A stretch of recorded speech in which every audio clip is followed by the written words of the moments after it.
Hi, everybody. How are you doing? I have a statement on the declaration of emergency that was given today by Doug Ford, and I'd like to share that with our Facebook audience.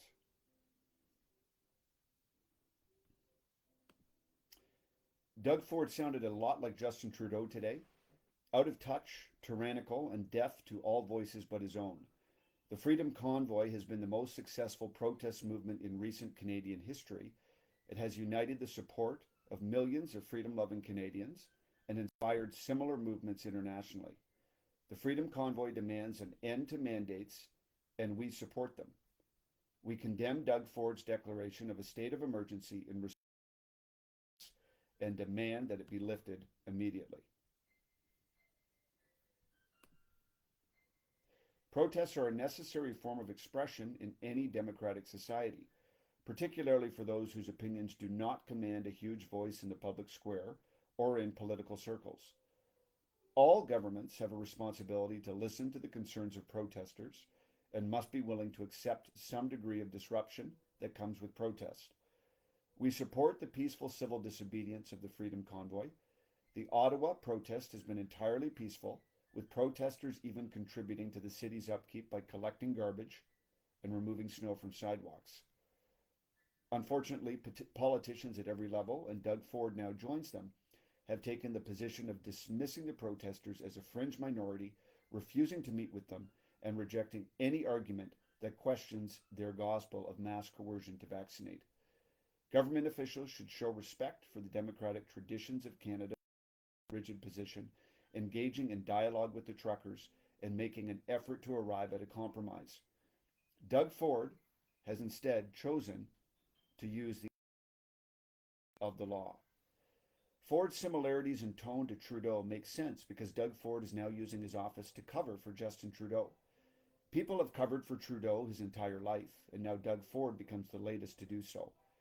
Ford knew early on that these mandates would divide Canadian society.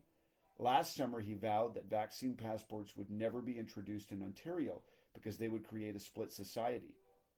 $1 billion offer from the federal government changed that in short order, and now we live under that discriminatory practice. Doug Ford had a choice, and he has chosen to side with a man who said that those who have exercised medical freedom are racist and misogynistic bigots.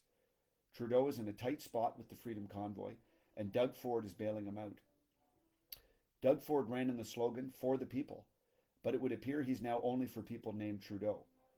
Doug Ford's PC government has overseen a steady erosion of freedom through an affinity for authoritarian measures. He is governed by emergency orders which have been extended more than once.